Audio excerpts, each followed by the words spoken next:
श्री स्वामी समर्थ. तुम्हा सर्वांचं श्री स्वामी समर्थ कृपा या चॅनलवर मनापासून खूप खूप स्वागत. स्वामी महाराज तुमच्या सर्व चांगल्या इच्छा पूर्ण करोत हीच स्वामींच्या चरणी प्रार्थना करते आणि आज या नवीन व्हिडिओला सुरुवात करते. 5 ऑगस्ट 2024 पासून श्रावण महिन्याला सुरुवात होत आहे. श्रावणाला सर्व महिन्यांचा राजा असं म्हटलं जातं, कारण इतर महिन्यांपेक्षा जास्त प्रकारचे सणवार, व्रतवैकल्य, उत्सव हे कोणत्या महिन्यात केले जात असतील तर ते म्हणजे श्रावण महिन्यात. त्यामुळेच श्रावण महिन्याला अनन्यसाधारण असं महत्त्व आहे. श्रावण महिन्यामध्ये काही व्रतवैकल्य ही महिला आपल्या पतीच्या दीर्घायुष्यासाठी करतात, तर काही व्रत ही आई वडील आपल्या मुलाबाळांच्या सुखासाठी, निरोगी आयुष्यासाठी करतात. श्रावणातील प्रत्येक दिवसाला अतिशय महत्त्व आहे. प्रत्येक दिवशी कोणत्या ना कोणत्या देवी देवतांची उपासना केली जाते, व्रत केलं जातं. त्यापैकीच एक महत्त्वाचं व्रत म्हणजे जिवतीचं व्रत. तर जिवतीचं व्रत कसं करावं, कोणत्या वारी करावं, या व्रताचं महत्त्व, हे व्रत कुणी कुणासाठी करावं याबाबतची संपूर्ण माहिती आज आपण या व्हिडिओमधून जाणून घेऊया. यासाठी तुम्ही व्हिडिओ शेवटपर्यंत पहा. चॅनलवर नवीन असाल तर चॅनलला सबस्क्राईब जरूर करा. श्रावण महिना म्हणजे सणांचा महिना. श्रावणातील 7ही वारी कोणता ना कोणता सण हा असतोच. प्रत्येक दिवसाला प्रत्येक सण वेगळा आणि त्याची तयारीही वेगळी असते. आज आपण बोलणार आहोत श्रावणातल्या शुक्रवाराबद्दल. श्रावणातल्या शुक्रवारी आपण काय करतो, तर श्रावणातल्या शुक्रवारी आपण जिवतीची पूजा करत असतो आणि ही जिवतीची पूजा आपण आपल्या मुलाबाळांसाठी करत असतो. मुलाबाळांना भरपूर निरोगी उदंड आयुष्य मिळो, मुलाबाळांना सौख्य मिळो, हा श्रावणी शुक्रवारची पूजा करण्यामागचा हेतू. आता श्रावणी शुक्रवारच्या दिवशी नक्की आपण काय करायचं आहे? सगळ्यात पहिलं म्हणजे अशी चित्र असलेला हा एक जिवतीचा कागद असतो, हा आपल्याला घेऊन यायचा आहे. ज्या दुकानात पूजेचं साहित्य मिळतं त्या दुकानात हा जिवतीचा कागद सहज मिळून जाईल. या कागदावर वेगवेगळ्या प्रकारची चित्र असतात. हा कागद खूप पातळ असतो, त्यामुळे हा कागद तुम्ही एखाद्या पुठ्ठ्यावर चिकटवलात तर तो व्यवस्थित राहील, कारण हा कागद आपल्याला श्रावणातल्या पूर्ण महिनाभर वापरायचा असतो. या कागदाची आपल्याला श्रावणातल्या दर शुक्रवारी पूजा करायची आहे. आता या कागदावर जी वेगवेगळी चित्र आहेत त्यांची मी तुम्हाला थोडक्यात माहिती सांगते. पहिलं जे चित्र आहे ते नरसिंहाचं आहे. नरसिंह म्हणजे विष्णूचा चौथा अवतार. विष्णूंनी बालभक्त प्रल्हादाच्या रक्षणाकरिता नरसिंहाचं रूप घेतलं आणि हिरण्यकश्यपूचा वध केला. ही गोष्ट आपणा सर्वांना माहीत आहेच. म्हणून बालकांचं रक्षण करण्याकरिता बालभक्तांसाठी अवतार घेतलेला म्हणजे नरसिंह अवतार. भगवान श्रीहरी विष्णूंनी नरसिंहाचा अवतार धारण केला होता भक्त प्रल्हादाला वाचवण्यासाठी. तर ते चित्र आहे पहिल्या फोटोमध्ये.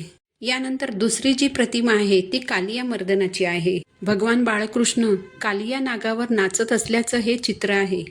आता या कागदावर कालिया मर्दनाचा फोटो का, तर श्रीकृष्ण त्याच्या सवंगड्यांबरोबर यमुनेच्या तीरी खेळत असतो. खेळता खेळता त्यांचा चेंडू यमुनेच्या पाण्यामध्ये जाऊन पडतो. त्या पाण्यामध्ये कालिया नावाचा अत्यंत विषारी असा नाग राहत असतो.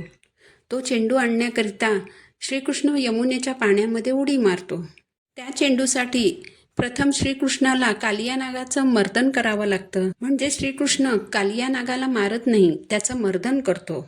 त्याला अभय देऊन कृष्ण त्याला यमुनेतून निघून जायला सांगतो.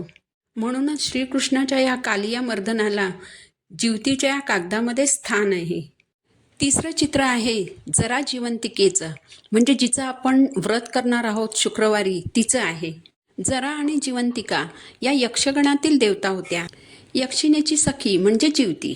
जिवंतिका म्हणजे दीर्घायू देणारी अशी ही देवता. म्हणून श्रावणातल्या दर शुक्रवारी घरातील सर्व बाळ गोपाळांना दीर्घायुष्य लाभावे याची प्रार्थना करण्याकरिता हिची पूजा केली जाते. या चित्रामध्ये देखील देवी पाळण्यातील बाळाला आणि इतर मुलांना खेळवीत आहेत. आता चौथी प्रतिमा ही बुध बृहस्पतीची आहे. बुध हा ग्रह हत्तीवर बसलेला आहे. त्याच्या हातामध्ये अंकुश आहे. बुधाच्या प्रभावाने जातकाला अलौकिक बुद्धिमत्ता, आकर्षक व्यक्तिमत्व हे गुण प्राप्त होतात. बुधाचं वाहन हत्ती आहे. हत्ती हे उन्मत्ततेचे प्रतीक. माणसामध्ये जागृत झालेला उन्मत्तपणा, बुद्धीचा, ज्ञानाचा वापर करून माणसाने नाहीसा करावा, हे बुधाच्या प्रतिमेतून आपल्याला दिसून येतं. बृहस्पती म्हणजे गुरु. गुरु वाघावर बसलेला आहे आणि त्याच्या हातामध्ये चाबूक आहे. बृहस्पतीचं वाहन वाघ हे अहंकाराचं प्रतीक आहे. मानवी मनाला अहंकार लवकर चिकटतो आणि हाच अहंकार माणसाच्या प्रगतीमध्ये आणि आध्यात्मिक साधनेमध्ये बाधा ठरतो. त्यामुळे माणसाने कोणत्याही गोष्टींचा अहंकार करू नये हेच बृहस्पतीची प्रतिमा आपल्याला सुचवते. म्हणूनच या बुध बृहस्पतीच्या प्रतिमेला या कागदावर स्थान दिलेले आहे. एका मातृशक्तीने दुसऱ्या रक्षक आणि पालक शक्तीचे पूजन म्हणजेच जिवंतिका पूजन होय. तर ही पूजा कशी करायची हे आता मी तुम्हाला सांगते. तर जिवतीचा हा कागद तुम्ही शुक्रवारपर्यंत कधीही घेऊन या. जर तुमच्या देवघरात जागा असेल तर हा कागद तुम्ही पुठ्ठ्यावर चिकटवून तुमच्या देवघरात ठेवू शकता किंवा मग देवघराच्या बाजूलाही ठेवू शकता. आता सगळ्यात पहिलं म्हणजे ही पूजा कोण करू शकतं, तर प्रत्येक आई आपल्या बाळासाठी ही पूजा करू शकते. यामध्ये सौभाग्यवती आई, विधवा आई असा फरक केला जात नाही. थोडक्यात काय, तर महिला सौभाग्यवती असली काय किंवा विधवा असली काय, ती आपल्या बाळासाठी जिवतीची ही पूजा करूच शकते. ही पूजा तुम्ही देवघरातही करू शकता किंवा स्वतंत्र पूजा मांडणी देखील करू शकता. जर स्वतंत्र पूजा मांडणी करणार असाल तर श्रावणातील शुक्रवारी घरातील देवांची पूजा करून त्यानंतर जिथे तुम्हाला जिवतीची पूजा करायची आहे तिथे एक पाट मांडायचा, पाटाभोवती रांगोळी काढायची, पाटावर वस्त्र अंथरायचं, नंतर दिवा अथवा समई लावायची.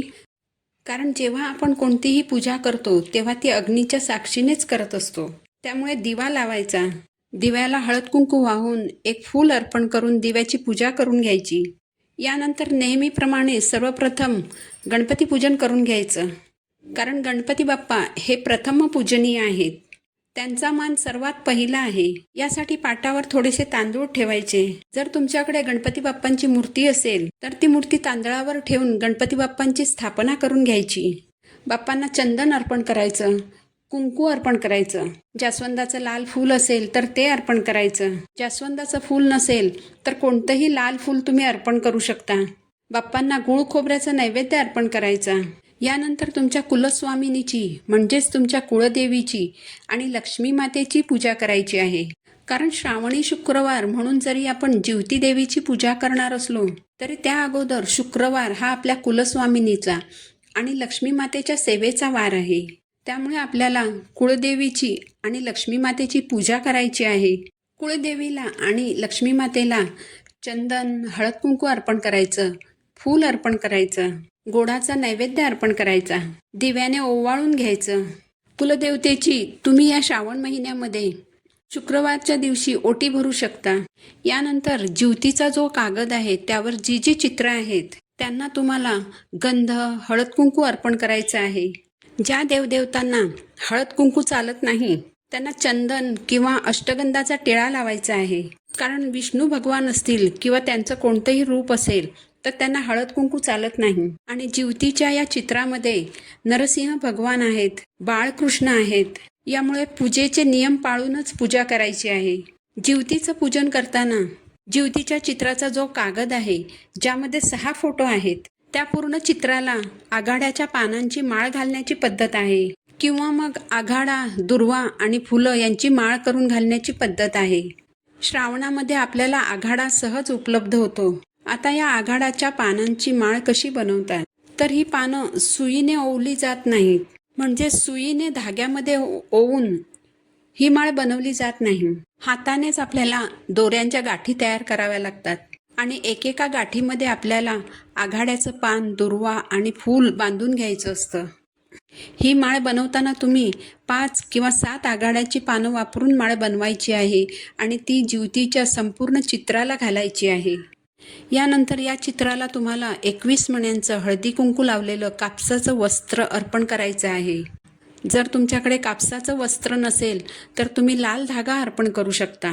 जर लाल धागा नसेल तर सफेद धागा घेऊन त्याला हळद कुंकू लावून तो धागा देखील तुम्ही अर्पण करू शकता. यानंतर विडा अर्पण करायचा आहे. नागवेलीची 2 पानं घेऊन त्यावर एक सुपारी आणि एक फळ ठेवायचं आणि हा विडा अर्पण करायचा.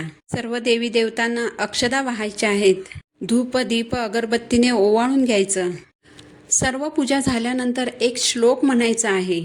श्लोक असा आहे, जरे जीवंतिके देवी बालयुक्ते प्रमोदिनी रक्षाव्रते महाशक्ती पूर्ण कामे नमोस्तुते. श्लोक पुन्हा एकदा सांगते, जरे जीवंतिके देवी बालयुक्ते प्रमोदिनी रक्षाव्रते महाशक्ती पूर्ण कामे नमोस्तुते. या श्लोकाचा अर्थ असा आहे, हे जीवती देवी माझ्या मुलाबाळांना दीर्घायुषी कर, त्यांचं रक्षण कर.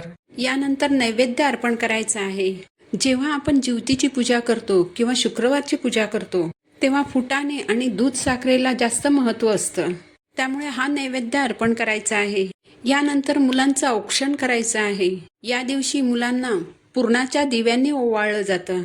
पुरणाचे दिवे म्हणजे काय? फक्त जे पुरण असतं त्यालाच थोडासा दिव्यांचा आकार द्यायचा.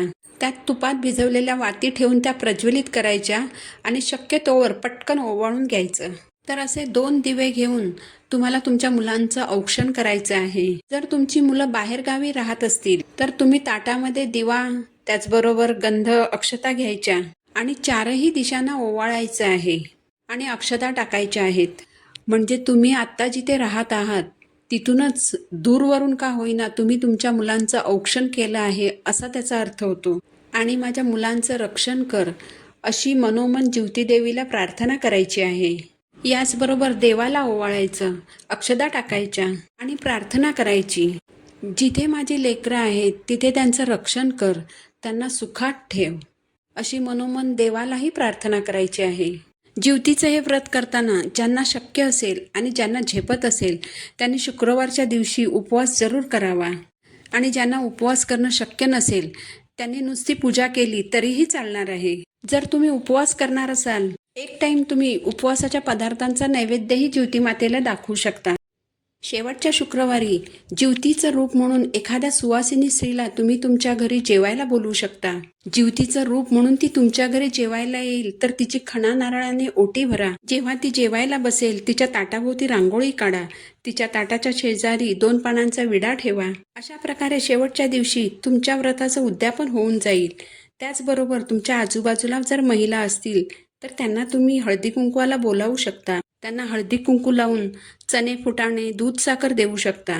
तर अशा प्रकारे एकदम साधं सोपं व्रत आहे जीवतीचं. खास आपल्या मुलाबाळांना सुख लाभावं यासाठी हे व्रत करायचं आहे. ज्यांना ज्यांना इच्छा आहे त्यांनी शुक्रवारी अशा प्रकारे हे व्रत जरूर करा. माहिती आवडली असेल तर चॅनलला सबस्क्राईब जरूर करा. पुन्हा भेटू नवीन व्हिडिओसोबत. श्री स्वामी समर्थ.